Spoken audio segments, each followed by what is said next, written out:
Welcome back to Fast Money. We've got a Bitcoin alert, the cryptocurrency making big gains this week, up nearly 15%. Bitcoin is back above 19,000 for the first time since December 2017. It's up more than 45% this month alone. Bitcoin rising above $19,000 as it closes in on its record high price. Is it a means of exchange or an asset class? Is a Bitcoin? What is Bitcoin? What backs a Bitcoin?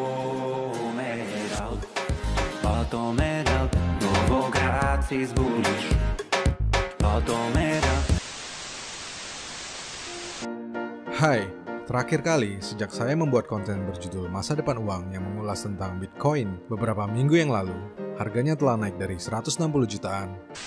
Saat video ini dibuat, harga per satu Bitcoin berkisar di angka 160-an juta rupiah.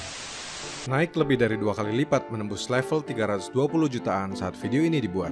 Sekarang, saya akan lanjut membahas tentang Bitcoin yang akan ke bulan. Bagaimana tren yang terus berkembang, siapa saja yang memburu dan menyimpannya, serta prediksi harganya jauh di masa mendatang. Bitcoin to the moon. Mari kita mulai.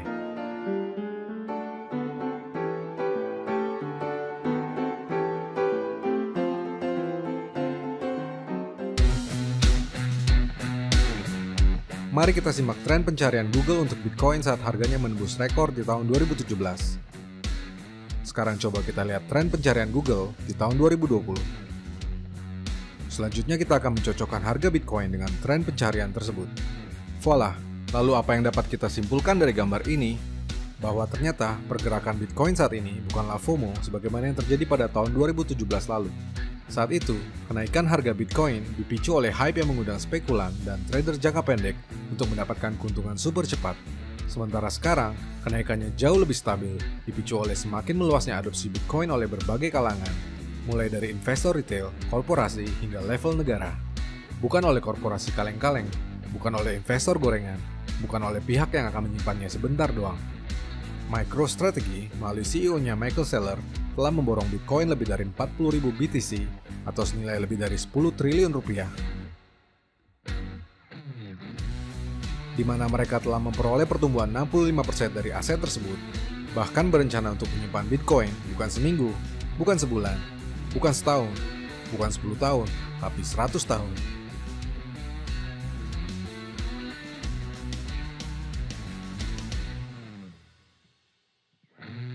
Di tempat lain, adopsi Bitcoin serta aset kripto lainnya telah mengalami lonjakan besar yang efeknya akan terasa di tahun depan dan tahun-tahun berikutnya.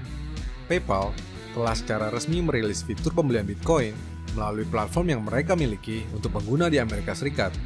Ini menciptakan sebuah fenomena yang disebut sebagai pertobatan Bitcoin, di mana sebelumnya mereka menentang Bitcoin, dari hater menjadi fans. Bitcoin futures may be booming, but our next guest says that it is a scam. In an op-ed for Recode this week, former PayPal CEO Bill Harris called the cryptocurrency, quote, the greatest scam in history, noting that it is a pump-and-dump scheme unlike anything the world has ever seen. How does he really feel? Bill Harris joins us now from San Francisco to stand by these claims. Bill, great to have you with us.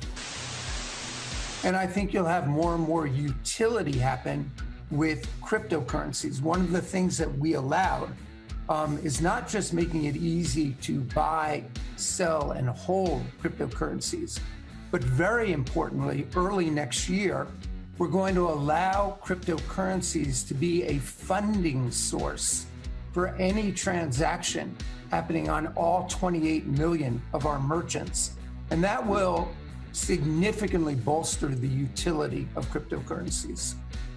Di awal tahun depan, ada lebih dari 28 juta merchant dan 300 juta pengguna PayPal di seluruh dunia yang dapat membeli Bitcoin melalui dashboard mereka dan menggunakannya sebagai alat pembayaran. Selain MicroStrategy, Square, dan PayPal yang telah memborong Bitcoin, Bitcoin juga terus diakumulasi oleh banyak pihak. Investor legendaris Paul Tudor Jones telah menempatkan 2% dari portofolio investasinya ke dalam Bitcoin. Ricardo Salinas Pliego, pendiri kerajaan bisnis grup Salinas, orang terkaya nomor 3 di Meksiko, mengakui telah membeli Bitcoin sebanyak 10% dari portofolio liquid miliknya. Perusahaan TV Financial Revolution mengungkapkan bahwa perusahaan itu memiliki sejumlah besar aset cadangan dalam Bitcoin. aktris Maisie Williams yang memerankan Arya Stark dalam serial drama populer Game of Thrones juga telah membeli Bitcoin. Di tempat lain, Spotify berencana untuk menerima cryptocurrency sebagai alat pembayaran. Visa telah mengumumkan kerjasama dengan USDC, stablecoin yang berjalan di atas blockchain Ethereum. DBS Singapura, bank terbesar di Asia Tenggara, meluncurkan bursa pertukaran kripto. Standard Chartered mengumumkan kemitraan yang ditujukan untuk layanan penyimpanan Bitcoin dan mata uang kripto pada tahun 2021. Even if you put $1 trillion into Bitcoin mining, it's impossible to produce more than 21 million Bitcoin. All you're doing is making the network better and safer. Bitcoin, you can get a bid on it in any currency, any hour of the day, 365 days a year, which means you can market to market at all times.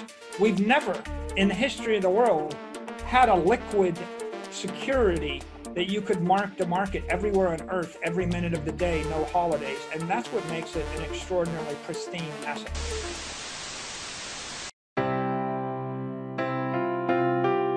Bitcoin adalah aset digital yang harus masuk dalam pantauanmu mulai saat ini. Kelangkaannya, anonymity, dan teknologinya tak lagi bisa dipungkiri dan dilihat sebelah mata. Mengagumi blockchain yang diprediksi jadi teknologi mainstream di masa depan tanpa menghiraukan Bitcoin, seperti mengagumi internet tanpa menggunakan browser, seperti mencintai nasi padang tanpa tahu apa itu rendang, sebab Bitcoin adalah hal terbesar dari blockchain.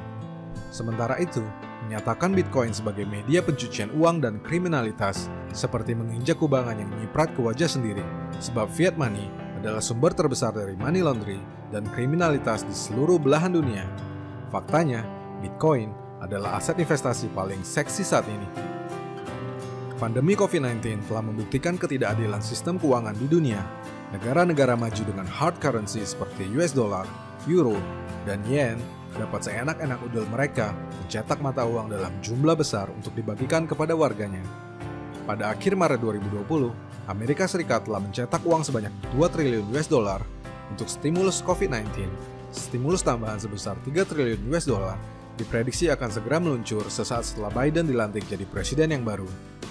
Uni Eropa sudah mencetak 750 miliar euro paket stimulus ekonomi dan tengah menyiapkan tambahan 1,8 triliun euro untuk pemulihan ekonomi pasca pandemi.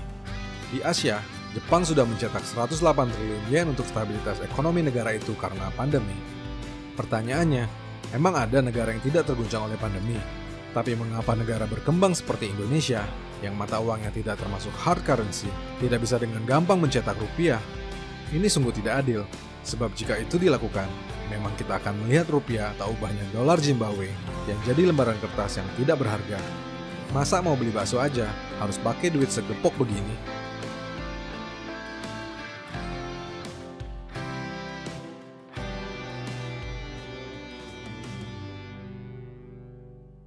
Bitcoin, please go to moon. Harga Bitcoin akan melesat, meroket, terbang ke bulan. Bukan saya yang bilang. Analis Citibank, Tom Fitzpatrick, dalam sebuah laporan terkait dengan analisis teknis Bitcoin kepada klien institusionalnya, memprediksi Bitcoin akan mencapai harga 318.000 US dollar atau setara 4 miliar pada Desember 2021 mendatang.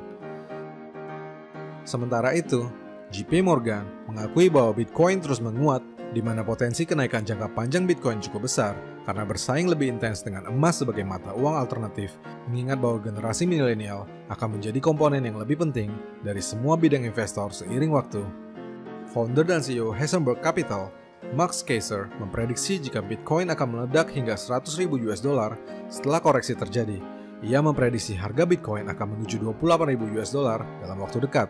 Setelah itu, akan terbang menuju 100.000 US dollar. CEO BlackRock, perusahaan manajemen aset terbesar di dunia asal Amerika Serikat, Larry Fink optimis Bitcoin akan menjadi kelas aset utama. Tapi tentu saja, ada banyak prediksi lain yang memperkirakan harga Bitcoin akan terkoreksi dan terjerembab. So, keputusan tentu ada di tangan masing-masing. Saran saya, gunakan hanya maksimal 10% dari portofolio investasi untuk membeli Bitcoin, serta pahami resikonya secara menyeluruh sebelum membuat langkah apapun. Tapi jika saya dipaksa untuk memberikan rekomendasi, maka itu adalah lirik dan beli Bitcoin sekarang atau gigit jari kemudian. Sebab ia bukan ingin pergi ke atas pohon, ke puncak bukit, ke awan-awan, tapi ke bulan, bos. Saya, Rianto Astono. Bitcoin, please go to moon. Stop going sideways now. Don't ever say we going down to 1K, but Mr. Novogratz say we have